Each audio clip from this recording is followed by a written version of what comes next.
Hi, folks. How's it going? Welcome to the next edition of Serverless Craic. I think it's that episode 79. We're Indeed. flying. Yeah, they are indeed. First episode of 2026. There Yeah. you go. Certainly is. First episode of 26 and last episode of the book. Yep. We've been going through the book this past couple of months, which has been good fun. So we figured we did the BBC case study last time, Yep. and reckon we just do. I mean, there's a conclusion and a getting started stuff, but I thought it might be more interesting to maybe just reflect on the whole thing. If that makes sense. Yep. Sounds fun. Don, get your start chin scratching. Yeah. Trying to remember.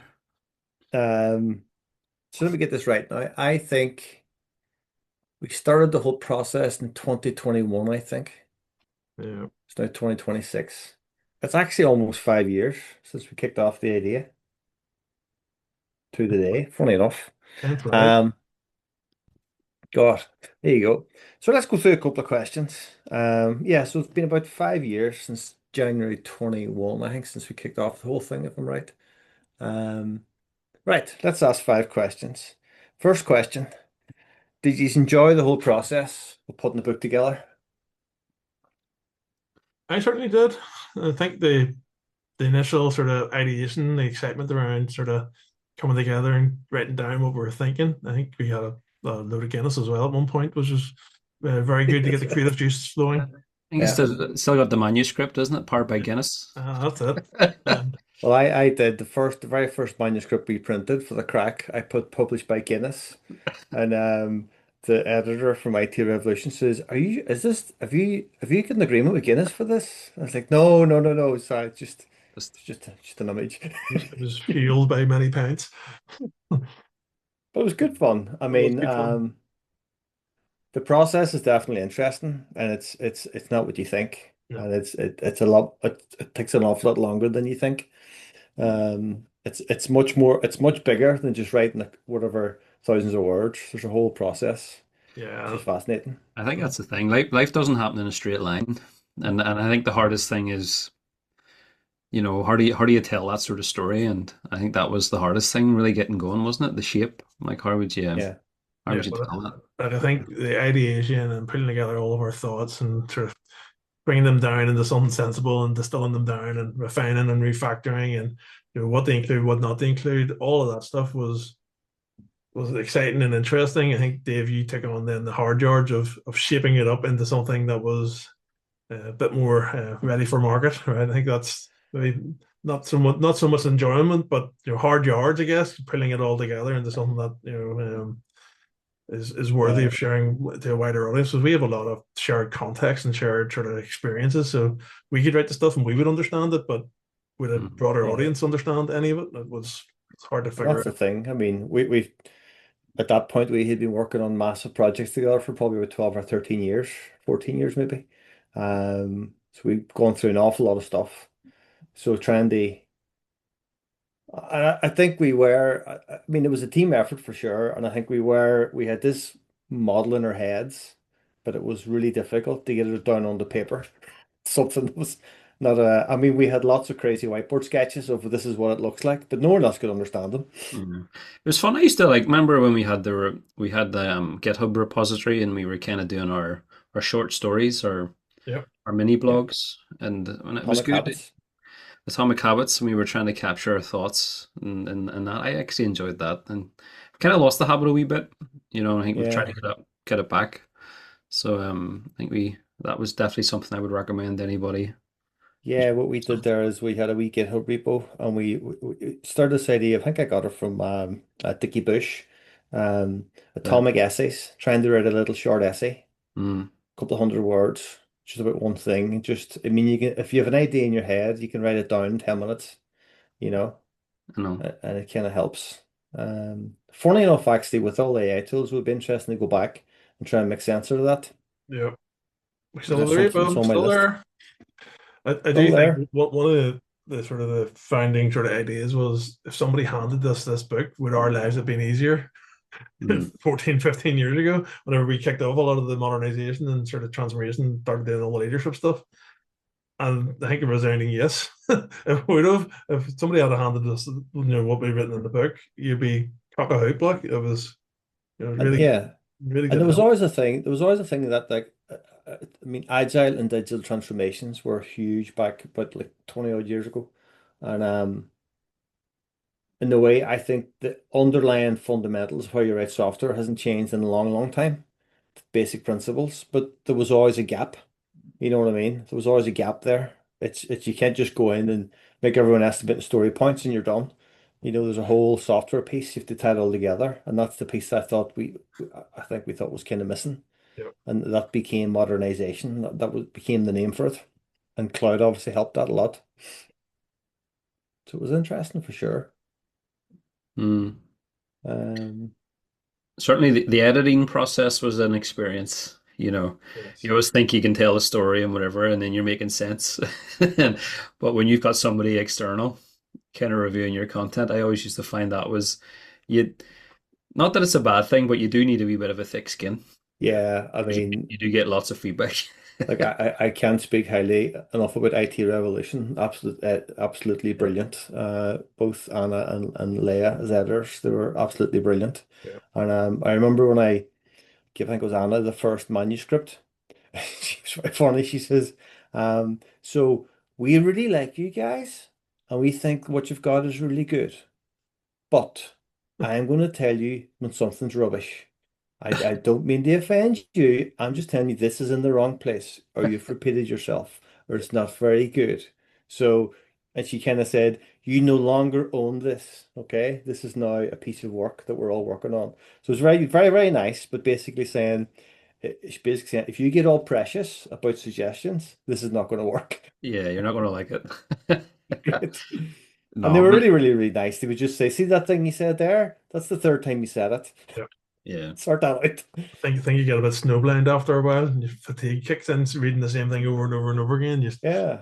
You forget. And then there's yeah, all the things you don't think about. Like, I mean, what happens if somebody's brand new to this technology? You need to kind of, how you pace the change and how it's structured. Like, it was fascinating. And needless to say, the book that was published was completely different than the first Yeah. manuscript, the first yeah, draft. Yeah.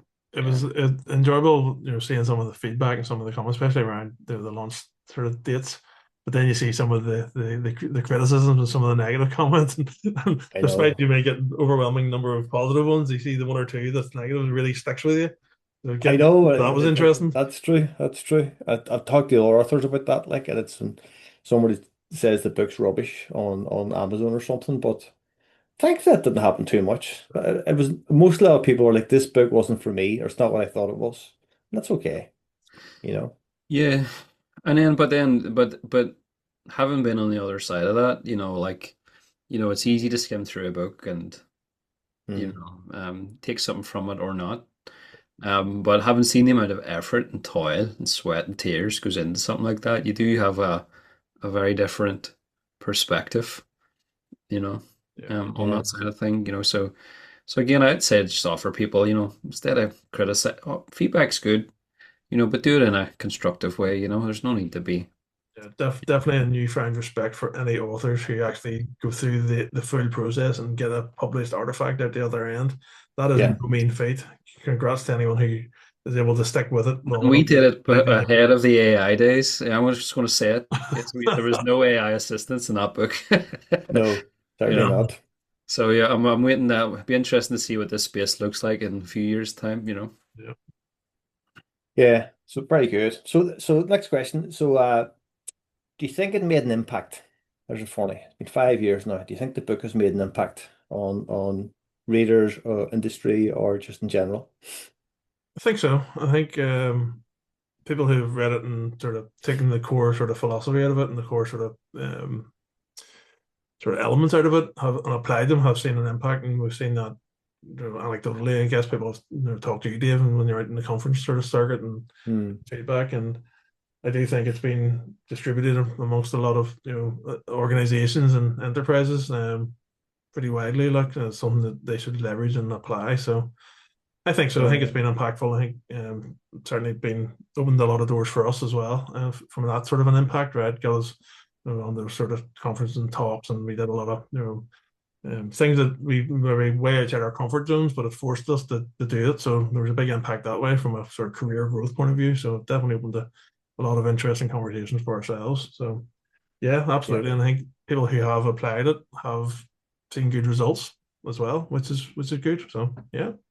Yeah, it's been it's difficult. I mean, a couple of things. The target audience for the book is very, very niche.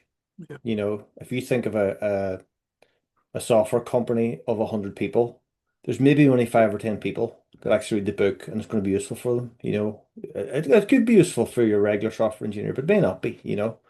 People really, it's the technical leadership. So it's a very niche group. It's a group within a group. Um, and also with the book sales, you don't know if somebody bought a book and they thought, oh, that's grand, they stick it to the shelf, or they buy it and they design a whole transformation around it. Because you know, you've no way of knowing. But um, you're right, going out to the conference circuits, people will say, oh, you know, they'll tell you a story. And I have heard of numerous very, very large enterprises where people have said to me, oh, we based our cloud strategy around the value flywheel effect. And our head of cloud swears by that book and stuff like that. Like, so I've heard, and I always think, I love, could you please write a case study? That'd be great. But these are the type of huge companies that don't write case studies like this. And again, you know, and then there was actually really interesting. I was at a one conference in Washington, and the U.S. Navy were doing a presentation. And the speaker actually said, we have the value flywheel effect operating in the US Navy. And I thought that was insane. I thought that was mad. He said at the conference in one of the panels. So I thought that was crazy. But then again, that's just heard in the room with people who are at that event, you know? Yeah. Wow. I mean, that's significant. As you can say with these things, all you can say is you hope so. You Yeah. know, like we put a lot of work into it, and you know, people read it and they take something from it. It will have an effect and it will have an impact. I mean, certainly the feedback, 100%. I share what you guys are saying.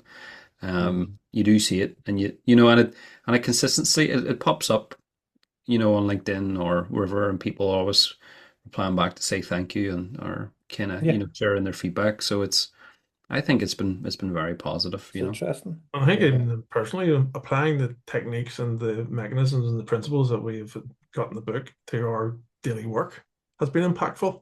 Right? Yeah. Doing the North Stars and the worldly mapping and the serverless first mindset and approach and the team topologies, principles and practices, all of that stuff has been impactful in the organizations we operate within. Right. So Mm. Yeah. definitely been it helped us codify and think about stuff a lot more deeply. And when we apply it to our own sort of roles, we've been using it for massive impact, right? Across the It's like team. all those. It's like all them books, Mark. I think you know whatever you read, it's just patterns and practices that the Yep. people have applied, and they're kind of sharing what happened. You know what I mean? And every kind of context is different. And as you say, we would try and apply a lot of this to what we're doing in our day to day, and we're always still learning. Yep. You know what I mean? I Yeah. guarantee if we were to do the book again, it would be Yeah. slightly different. Yep. You know, Yeah. so 100%. Definitely. I did have a slide at one point that talked about the thing the things that we were thinking maybe 5 years ago with doing this in a very, very large enterprise versus the things that we've seen since doing them with kind of maybe emerging enterprises. It's Mm. slightly different. Not bad, like just different. Yeah, Um, I think some of the with the sort of advent of AI capabilities and tooling, the barriers to applying this stuff is a lot lower than it would have been yeah, 5 years ago, right? So you maybe need to be a certain size of org with a certain amount of people to be able to do all these processes and practices properly. Now you can codify them into your AI tools and go for it, right? Without necessarily having to have a big, support Mm. team to do it. yeah, yeah, very good. So that probably leads on to something nice. What do you think was the most difficult thing? What was the most challenging thing about the whole process of putting the book together and everything around it? God. Getting Um, it, getting it over the line, I think the just getting through the final The sort of final editing. results. Oh I yeah, know that was Dave, you took tough. a lot of that on, and it was. definitely. The funny story I always tell people is the introduction. You write a sort of the introduction. If you have the book, I think where is it? It's at the very well, clearly it's at the start, like, but um if you listen to the audiobook, it's the first thing I think that they talk about. Yeah, it's page 11 or something on the introduction. It was always very bad, and it was written obviously early on. And Leah, the editor, kept saying to me, "Introduction's not very good," and I try and redo it. And it was always really flat. Yep. So why did you add this? And there was always tweaking, and it went on for like for ages, for about 12 months. Introduction's not very good, and I go back to it and couldn't get it. And then it was about a week, 2 weeks before the final date. I remember it was a Monday night, and the book was practically finished. So I just sat. I was working at the time, so I came in after work and I got everything organized and sat down and just deleted the introduction and just started writing from scratch. And I just vomited it out in about an hour and a half. And then it sent it to the she's like, "That's brilliant." It's just, it's almost like so I don't really understand the whole concept of the what Yep. the introduction is until the thing was finished. Do you know what I mean? Which was funny, like, you know what I mean? I think that's very true. You're sitting looking at all this stuff, and you almost become snowblind to it a little bit because you've looked at it for Yeah. so long. Mm. I'll tell you what I found definitely the most difficult. I mean, I think creating it was hard and stuff, but I think this is the thing that you realize actually selling the book is probably the most difficult thing. Yeah. Um, like when you see like stuff like what the team topologies guys do, like Manuel Pa and Matt Skelton. I mean, the amount of time and effort to sort of sell a book and go out to Public. conferences and go on podcasts and do your social media, it is a full-time job. Yeah. You know what I mean? Um, and I think it's really hard to be good at it. I think the team topologies guys are brilliant at it. I mean, it's a great book regardless, Yeah. but I think the slant and keeping the material fresh, I think they do it really, really well. Yeah. I think they're exemplary. They do it really well. And that's the thing as well. I mean, like we're not full-time authors.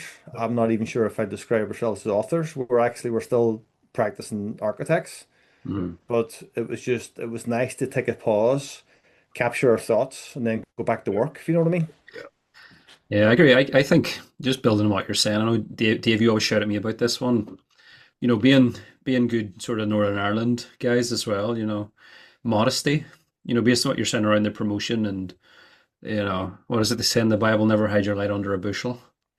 I think sometimes we're very, very modest and we don't like kind of telling, blumming and blowing about all the stuff we've done and maybe, that is difficult for us coming out and, putting yourselves out front.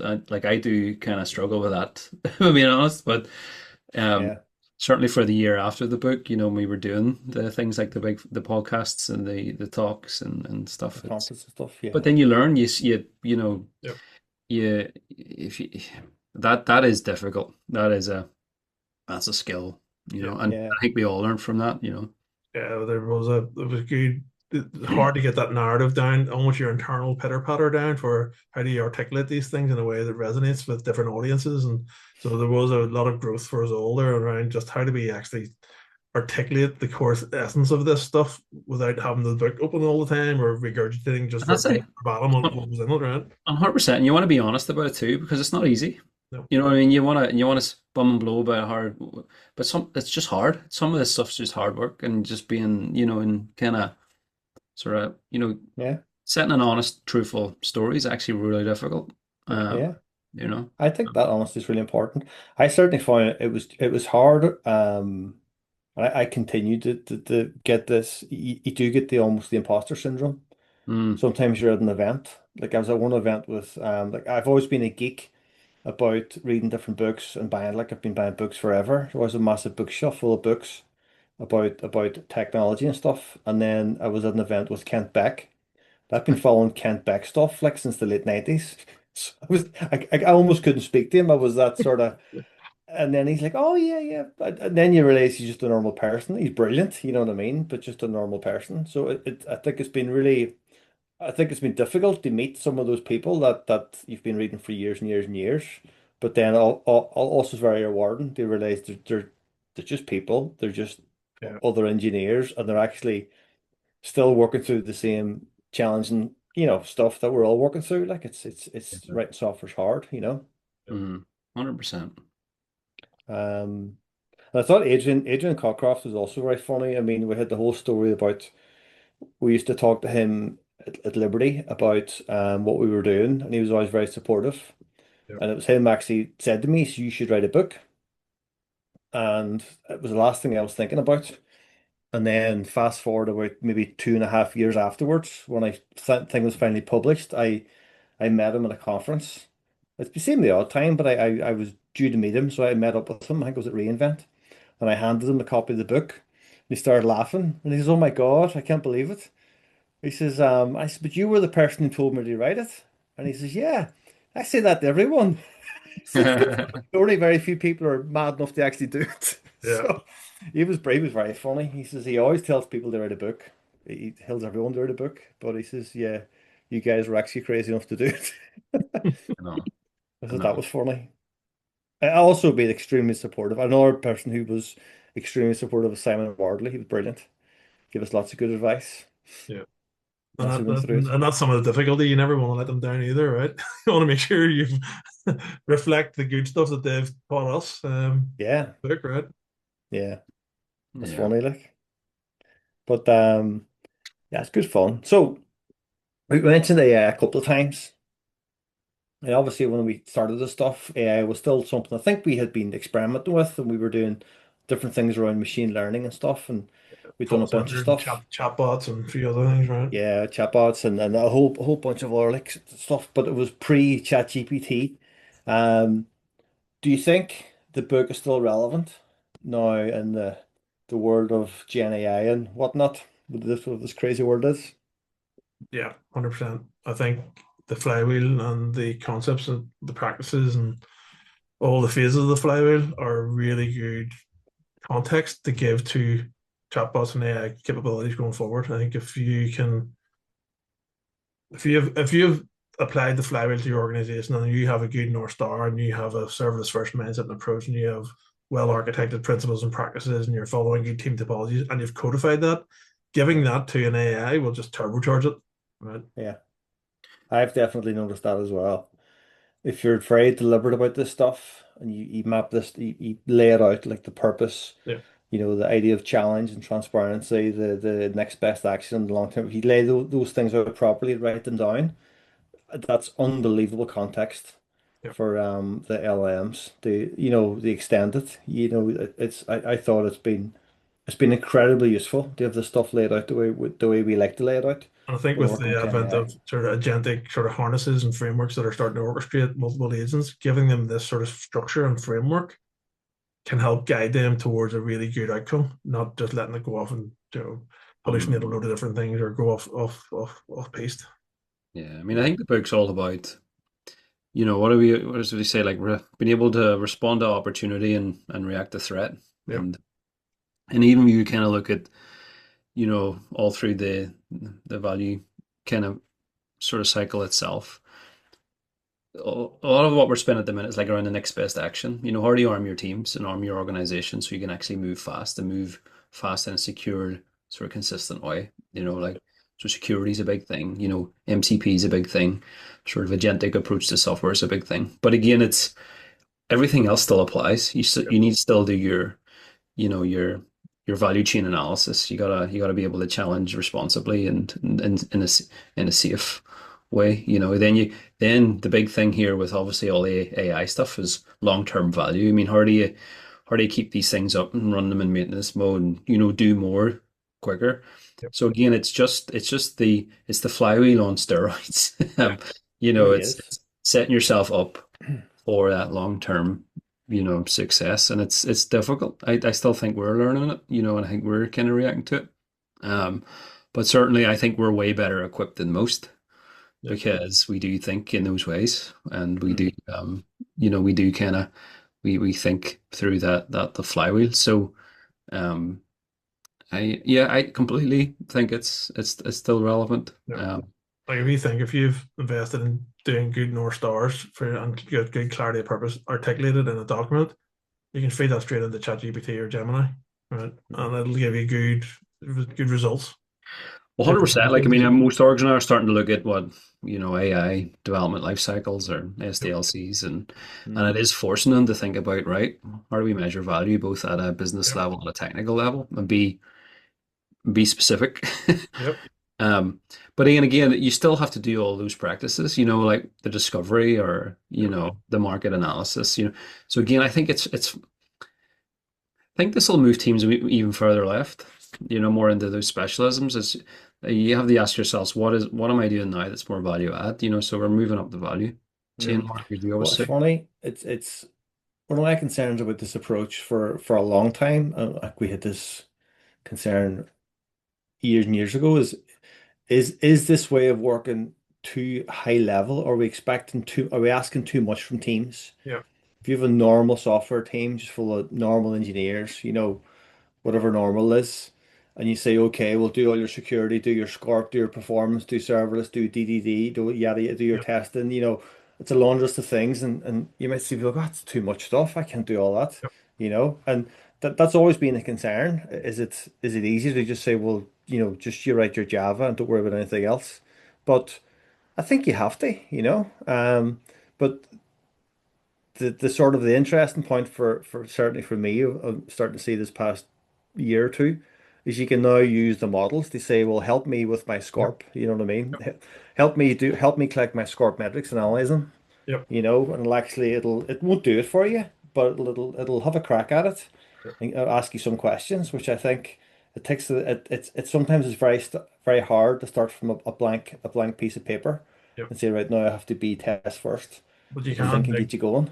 you can create prompts and templates for creating a North Star, doing your threat Yeah. model, doing well architected reviews, Yep. doing any of these things. You can create really compelling prompts and templates that will give you consistent results. It Mm. doesn't remove the need for challenge and critical thinking, though, which is No. always the fear. The faster we do this, the faster we enable these types of processes, practices, and techniques, the more you need to actually know what's going on. Hmm. It lowers the barrier to the creation of this stuff, but you got to actually be able to stand over it and be able to critically think about all the outputs that come out of these. Hey, Well, we've just done your North Star. Okay, what does that mean for you? You can't just the let the funny thing AI go is, wild. well, the funny thing is, you sit and do a North Star and you ask for a North Star metric, and it gives you 15 of them. Yeah, You know what I mean? And you have to know, well, for a start, those eight are nonsense. I'm just going to delete those. exactly. And you go, those three, I'm not sure about. Those four, well, they're all interesting, so I need to think about this and see what I want. So it leave you the right answer, a couple average answers, and a bunch of wrong answers. So you still need to understand. Yeah, You are the expert. You still need to understand what you want to go with and what's not good enough. But yeah, it's but better than starting with nothing. yeah, I think we've mentioned it already, but it removes a lot of the barriers to entry for applying the flywheel to your org with Yeah. AI. Mm. I mean, and again, this time next year, it'll continue to evolve. Like God knows what shape it'll be in, but I Well, it's a think very everything we go through, it's mandatory. I think for feeding into these things. Yeah. And it's also interesting because you can ask them all, say, can you please apply the value flywheel effect to this? And they'll start doing it, Yep. which is interesting from a copyright perspective. Isn't it? But let's Isn't it not just? let's It, not it, go it is. there. It is interesting though in some of the emerging agent orchestration frameworks that I know Adrian and co have started to weave some of the flywheel effect sort of capabilities into some of these agentic frameworks to help guide them. You know, orchestrate swarms of agents and doing sort of Yeah. work on a larger scale. So it is being woven into some of the higher order agentic frameworks that are coming now. Yeah.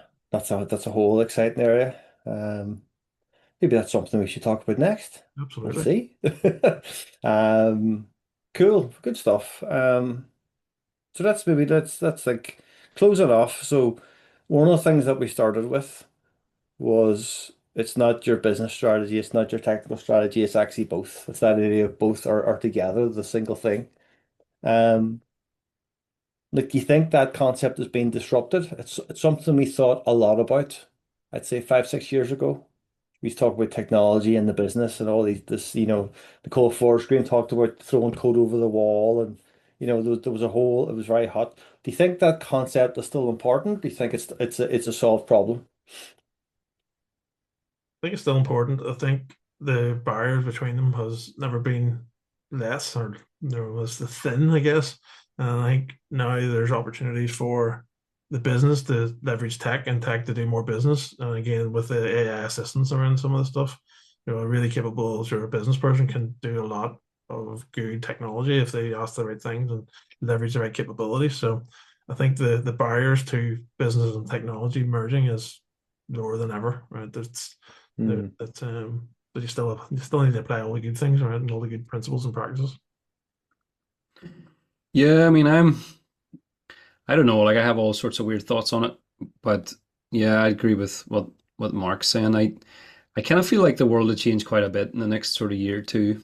Even when you think about like how cloud providers even think about this or provision, Hmm. instead of kind of provision for orgs of developers, are we going to start to like provision for what is a what is a cloud optimized for agentic kind of, sort of swarms of agents look like? Hmm. And will that take, business people or, like PRDs and, business feature documents and Hmm. just run. Um, but but I kind of feel like, you still, the engineering and the architecture and the technical people are 100%. You still need to know what's under the hood. You Yeah. still need to be able to integrate with other systems. You still need to be able to, make, Mark, you were saying earlier, critical thinking, critical thoughts. So I still feel like, it's more, I still feel like it's more of a shift left into the sort of the engineering sort of technical Hmm. side where, they'll start to kind of have to get more business oriented and do more of that analysis. So I don't You know. think? I don't know. Do you think, and is there a similar shift for the product guys that they start to shift right a bit? Yep. There's one thing that I've been thinking in my head is like you always talk about the business versus IT divide and those different personas. Maybe there's a newer persona which is a builder, Yep. Mm, and the idea is that the builder experience is there's a whole bunch of stuff they still need to understand the system, they understand the Yep. technology. There's much more that they need to be across. And really the goal is with the business and technology thing is that how do we remove friction for the builder, mm, Yep. whatever that is. Yep. You know what I mean? So There's it's Yeah, there's a whole new SDLC emerging around, you're going instead of doing a lot of the traditional sort of agile processes and practices, you're starting from a high fidelity, you know, working software prototype that's probably 80, 75 or 80% of the way there towards what you want. And then you're spending the rest of the time making it align with your organizational processes, practices, standards. I think that's gonna, codify a lot more, right? So you mm, need a lot of the supporting artifacts, processes, practices, compliance, to get stuff into production. And the more you codify it, it's part of the flywheel. The easier it is then to adhere to any of your org standards that are out there. But it's going to be interesting. And that's what I was thinking is like, where's that line with, the environment for the builder? Is that more Yep. with the cloud provider, more with the organization? And yeah, I think yeah. it's more of the interest to see where that goes. And then, I mean, the big thing at the minute is the whole brownfield. I Yeah. think the big thing you got to navigate at the minute is the brownfield, and it's and it'll be interesting to see how that plays out over the year. Yeah. And I think that this has become more fluid because those really crisp lines of abstraction, they're starting to blur. Yep. So Mm. like, is it enough to know how to write code? Not Mhm. really. But Is it if you enough just to know the business problem? Not really. Is it enough to be an expert on the cloud or an AWS? Not really. You kind of have to know a bit of everything. Yeah, and this is where the context engineering, and if you have codified your flywheel, then passing that context into Cloud Code or some of these more powerful agentic sort of agents and frameworks and harnesses, they can Mm. accomplish a lot aligned to your organizational processes and practices because you've codified the context. Say, deliver me this capability aligned to this organizational standard and processes and practices, and it'll knock out something that's pretty good. But that's the thing is like the environment itself, is that a package set of organizational constraints that you just adhere to? You know what you're starting Yep. from. So that's the environment for the Yep. builder. You do wonder what way that'll go. Yeah. It's gonna be Like, interesting. It's a new, well architected, for example, you could say, well, actually, I want a well architected organization, and all workloads have to adhere to these Yep. standards. maybe that's a new, That's new service for reInvent Yep. 26 or 27. Tech Bound to be company. thinking about it. Tech Yep. company as a service. Yep. Yeah, maybe. Yeah, Yeah. 100%. I mean, the world's a weird marketplace, but it's hard to see where it'll end up, you know. Very good. Well, so that's the crack anyway. I mean, interesting conversations. Definitely a very fun experience. I think writing the book, The Value Flywheel Effect, and it's been good. So I think we have a lot to explore around the AI SDLC. So maybe we can Yep. we'll keep going. We've lots more to talk about. But please give us a look on the serverlessage.com or on YouTube or on LinkedIn, and we will be back next week with more thoughts and shenanigans. Thank you very much. Cheers, thank you. Bye bye.